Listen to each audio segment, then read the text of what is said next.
Assalamualaikum warahmatullahi wabarakatuh. Alhamdulillahirabbil alamin wa bihi nasta'in ala umuri dunya waddin.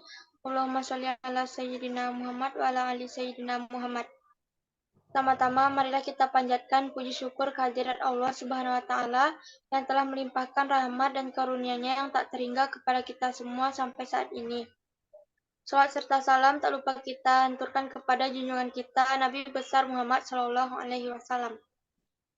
Yang terhormat Ibu Maisri Lena SPD MPD dan Ibu Hana Sylvia Iraki MPD. Yang terhormat penyaji proposal yaitu Saudari Putri Nada Salsabila Rafsanjani dengan judul proposal peran guru dalam meningkatkan kreativitas belajar siswa sekolah dasar. Perkenalkan, nama saya Yulina Desri Haryati, selaku moderator yang akan memandu jalannya seminar proposal Saudari Putri Nada. Sebelum memulai seminar proposal skripsi pada hari ini, marilah kita bersama-sama mengucapkan Bismillahirrahmanirrahim. Baiklah, dipersilahkan kepada Saudari Putri Nada Salsabila Rafsanjani untuk mempresentasikan proposal penelitiannya. Baik, terima kasih saya ucapkan kepada moderator. Pada kesempatan kali ini, perkenalkan nama saya Putri Nada Salsabila Rafsanjani. Saya akan mempresentasikan seminar proposal saya yang berjudul Peran Guru dalam Meningkatkan Kreativitas Belajar Siswa.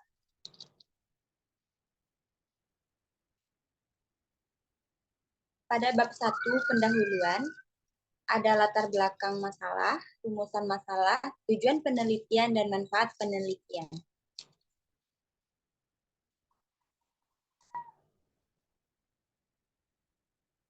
Latar belakang masalah. Pendidikan dalam UUD nomor 20 tahun 2003 tentang sistem pendidikan nasional dinyatakan bertujuan untuk berkembangnya potensi peserta didik agar menjadi manusia yang beriman, bertakwa kepada Tuhan Yang Maha Esa, berakhlak mulia, sehat, berilmu, cakap, kreatif, mandiri, dan menjadi warga negara yang demokratis dan bertanggung jawab. Berbicara masalah pendidikan dalam sumber daya manusia tidak bisa dipisahkan antara pendidik dan peserta didik atau yang lazim disebut. Tentu saja guru di sini yang dimaksud adalah seorang pendidik di sebuah sekolah atau lembaga pendidikan formal yang bertugas untuk atau bekerja tidak hanya mengajar berbagai macam ilmu pengetahuan, melainkan juga mendidik.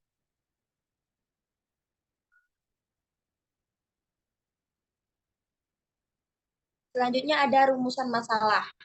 Yang pertama, masih kurangnya motivasi belajar siswa. Kedua, masih kurangnya kreativitas guru dalam mengembangkan pembelajaran. Ketiga, kurangnya variatifnya metode pembelajaran yang digunakan guru untuk mengembangkan kreativitas siswa. Yang ketiga, keempat, kurangnya minat belajar siswa karena ketidaksukaan dan kebosanan terhadap pembelajaran tertentu. Lemahnya sistem pelaksanaan pendidikan di sekolah dalam upaya pengembangan kreativitas siswa. Lalu ada terbatasnya sarana dan prasarana belajar untuk mengembangkan kreativitas belajar siswa. Selanjutnya terbatasnya sumber belajar yang digunakan untuk mengembangkan kreativitas belajar siswa, rendahnya motivasi guru dalam pengembangan kreativitas siswa, dan kurangnya menghargai reward yang diberikan guru kepada siswa.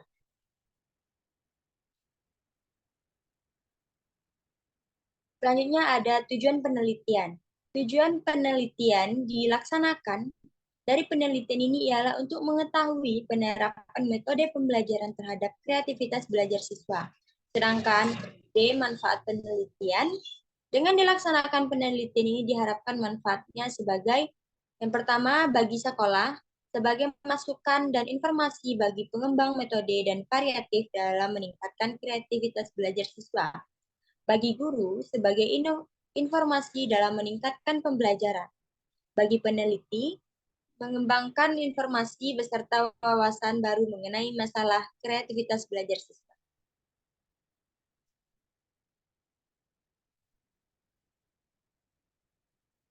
Pada bab 2, kajian teori, yaitu ada A, guru, dan B, kreativitas. Yang pertama, pengertian dari guru. Pengertian guru secara etimologis, istilah guru menurut Kamus Bahasa Indonesia adalah orang yang pekerjaannya, mata pencariannya, profesi mengajarnya. Sedangkan pengertian guru ditinjau dari sudut terminologi yang berkaitan oleh para ahli. Istilah guru adalah menurut Kementerian Pendidikan Kebudayaan, guru adalah seorang yang mempunyai gagasan yang harus diwujudkan untuk kepentingan anak didik, sehingga menjunjung hubungan sebaik-baiknya dengan anak didik, mengembangkan dan menerapkan keutamaan yang menyangkut agama, kebudayaan, dan keahlian. Sedangkan menurut Mulyasa, istilah guru adalah pendidikan yang menjadi tokoh, panutan, dan identifikasi para peserta didik dan lingkungannya. Karena itulah guru harus memiliki standar kualitas pribadi tertentu yang mencakup tanggung jawab, wibawa, mandiri, dan disiplin. Dan selanjutnya ada prinsip guru profesional. Menurut Afrozak, guru profesional adalah orang yang memiliki kemampuan, keahlian khusus dalam bidang keguruan, sehingga ia mampu melakukan tugas dan fungsi sebagai guru, dan kemampuan maksimal, atau dengan kata lain, guru profesional adalah orang yang terdidik dan terlihat dengan baik serta memiliki pengalaman yang kaya di bidangnya. Selanjutnya ada peran guru. Peran guru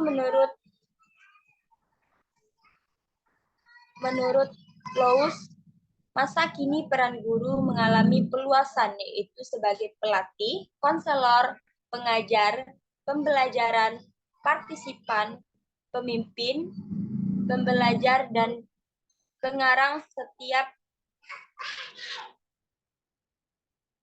Selanjutnya ada pengertian kreativitas. Kreativitas merupakan suatu proses mental yang dilakukan individu berupa gagasan atau produk baru untuk mengkombinasikan antara keduanya yang dapat pada akhirnya melekat pada dirinya. Menurut Rize Amtra, kreativitas adalah kemampuan seseorang dalam menciptakan hal-hal baik, baru, dan bentuk gagasan atau karya nyata dalam bentuk yang baru, maupun hasil kombinasi dari hal-hal yang sudah ada. Selanjutnya ada tujuan kreativitas. Secara umum, para ahli menyimpulkan bahwa otak kita memiliki dua sisi, kortikal, yang berhubungan secara mengagumkan melalui jaringan disebut syaraf, mengarah kepada cara berpikir convergent thinking, sedangkan otak sebelah kanan mengarah kepada pemikiran menyebar, divergent thinking. Selanjutnya ada fungsi kreativitas. Dengan berkreativitas, orang dapat mewujudkan dirinya, dan mewujudkan diri termasuk salah satu kebutuhan pokok dalam hidup manusia. Kreativitas atau berpikir kreatif sebagai kemampuan untuk melihat berbagai macam-macam kemungkinan terhadap suatu masalah merupakan bentuk pemikiran yang sampai saat ini masih kurang mendapat perhatian dari pendidik formal. Selanjutnya ada ciri-ciri pribadi kreatif. Adanya kelancaran, kesigapan, dan kemampuan menghasilkan banyak ide. Adanya fleksibel, yaitu kemampuan untuk menggunakan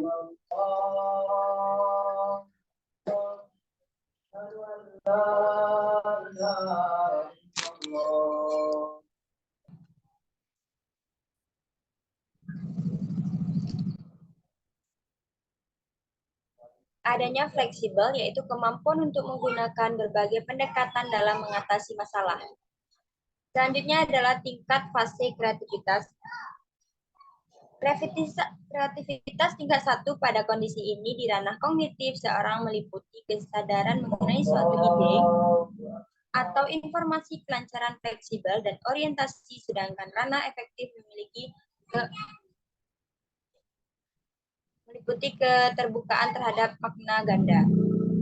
Yang kelima, konsep pengembangan kreativitas. Salah satu masalah kritis dalam peneliti mengidentifikasi pengembangan kreativitas ialah ada begitu banyak definisi tentang kreativitas yang akan, tetapi tidak ada satupun definisi pun yang diterima secara universal. Selanjutnya.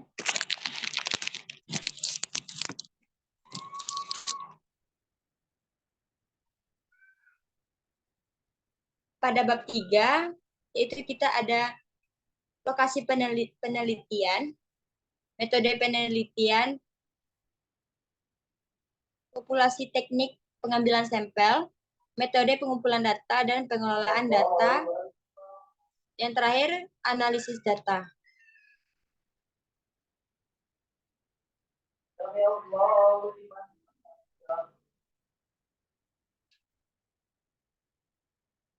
Yang pertama ada lokasi penelitian. Penelitian ini dilaksanakan di SDN 19 Air Tawar Barat, Kecamatan Padang Utara, Kelurahan Air Tawar Barat, Kota Padang, Sumatera Barat. B. Metode penelitian. Pendekatan yang digunakan dalam penelitian ini adalah pendekatan kuantitatif. Pendekatan kuantitatif dalam bentuk metode penelitian deskriptif. Melalui metode ini akan dideskriptifkan dengan kata kuantitatif gambaran peran guru dalam meningkatkan kreativitas belajar siswa.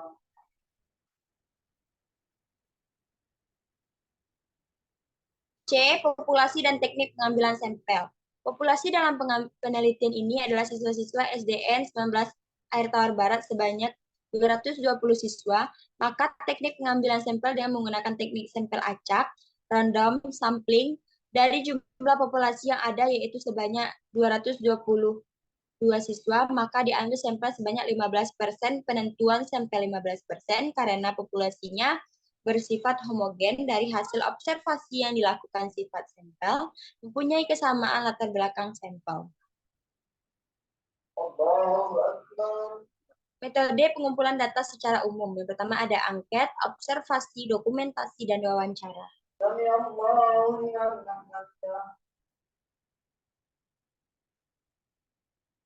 Yang terakhir ada analisis data. Yang pertama ada analisis data deskriptif dan analisis statistik deskriptif. Selanjutnya, sekian proposal penelitian yang dapat saya sampaikan. Kalau ada salah, saya mohon maaf. Saya kembalikan kepada. Baik, terima kasih kita ucapkan kepada Putri. Selain itulah penjelasan dari presentasi Saudari Putri Nada Salsabila. Selanjutnya kita masuk kepada kontributor 1 yang akan memberikan masukan dan sarannya. Kepada kontributor 1, Saudara Muhammad Siddiq, dipersilahkan.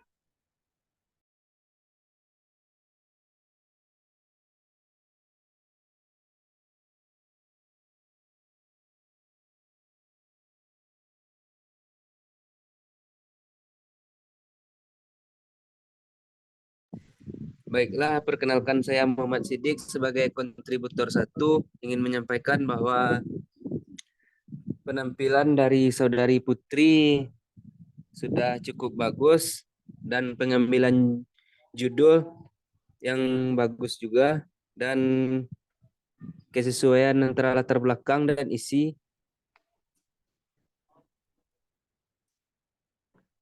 Untuk selanjutnya lebih di sekian yang dapat saya sampaikan. Saya kembalikan ke moderator.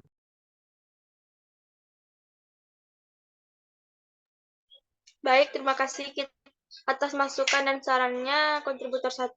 Selanjutnya dipersilakan kepada kontributor 2 memberikan masukan dan sarannya. Kepada Nabila Fifah, dipersilahkan. Baiklah, terima kasih moderator. Saya Nabila Fifah akan mengomentari proposal dari Putri Nada Salsabila Nafsanjani. Untuk keseluruhan sudah bagus, penulisannya juga sudah bagus. Mungkin di referensi bisa diubah ke referensi terbaru. Itu saja dari saya kembalikan ke moderator. Terima kasih kontributor 2 Nabila Fifa atas masukan dan sarannya. Selanjutnya kita persilakan kepada Putri Nada Salsabila untuk menanggapinya. Pada Putri dipersilakan. Baik, terima kasih kepada moderator dan terima kasih juga kepada kontributor 1 dan 2 sudah menanggapi proposal saya.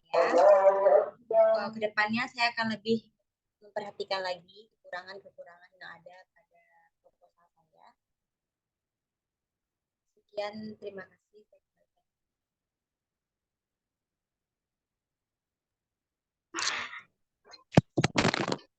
Baik, kita ucapkan terima kasih kepada Saudari Putri Nada Salsabila Sunjani. Sekian seminar proposal pada siang ini. Saya sebagai moderator, jika ada kesalahan saya mohon maaf. Saya sudahi dengan wabillahi taufik. Wassalamualaikum warahmatullahi wabarakatuh.